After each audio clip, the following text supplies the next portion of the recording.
alaikum, everyone. I hope you guys are having a wonderful evening. I know very well that you all have been supporters of Zaytuna for years, and so I don't think there's much about the college that I could tell you that you don't already know yourself.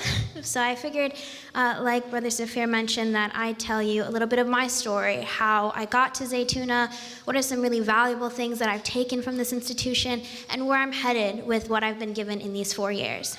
So how I started, my first acquaintance with Zaytuna were actually the early journals, the seasons journals that Zaytuna published as an institute in the early years of their seminary program. It was something that my mom had kept up with because she actually wanted to attend Zaytuna when it was an institute, but because of her obligations, namely myself and my 2 younger brothers, she was unable to, and so the seasons journals were a way for her to actually keep up with what Zaytuna was producing at that time. And even now, sometimes I think to myself, I wonder what my mom would have felt at that time, knowing some 15 years later that institute would be a college and her daughter would be a graduate. So fast forward some 10 years now from my first acquaintance with those journals. It was my senior year of high school, and it was time to apply to college. And at that time, I was very much a quality over quantity kind of gal. So while my peers applied to 7, 8, 9, 10 schools, I applied to 4. I applied to Georgetown University, Middlebury College, Zaytuna, of course, and then my hometown school, the University of Central Florida. And I thought it'd be an easy decision. Apply to 4 schools, get rejected to a few, get accepted to maybe 2, and then I'd only have to pick between 2 schools. That didn't happen. A nice accident, I guess you could say, but it made it a bit harder for me to decide. And so when I received 4 acceptance letters, I had to ask myself what really distinguished these schools.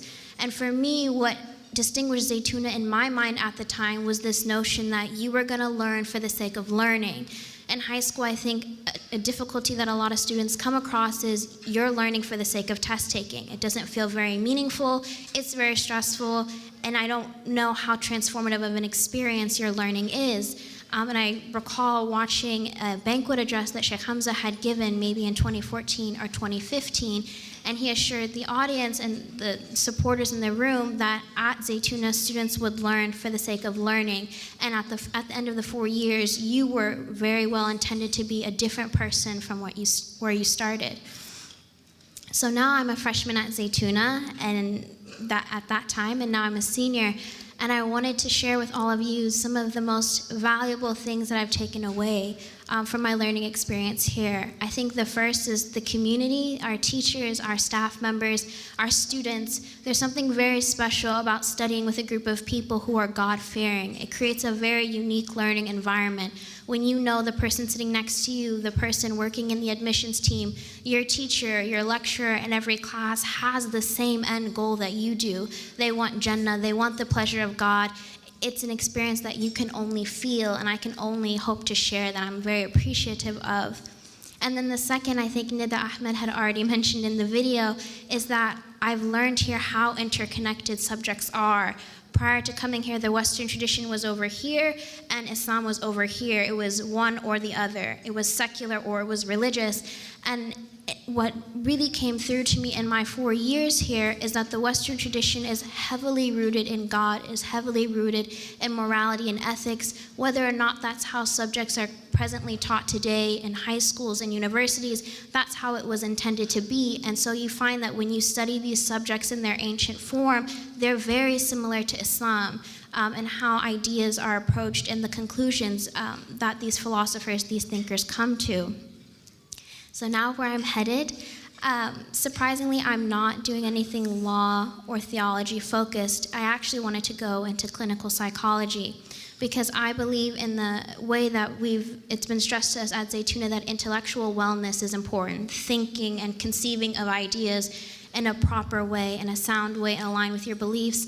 I'd also believe, and I'm sure many of our teachers and students would agree, that your mental wellness is extremely important, and that also shapes the way that you perceive things, the way that you think of things.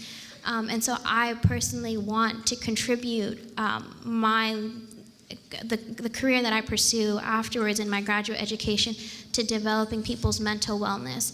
Like the Prophet ﷺ said in a hadith, and I'm paraphrasing, of course, that when the ummah is like a body, when one part is unwell, the entirety is unwell. I'd like to think that the reverse is true, that when one part of the ummah is well and thinking well and feeling well, that the entirety of the community benefits. And so I hope that in the work that I do as a psychologist, I will not only contribute to an individual's wellness, I'll contribute to the community's wellness, depending on where they're going back to. So thank you for listening to me, and have a good night.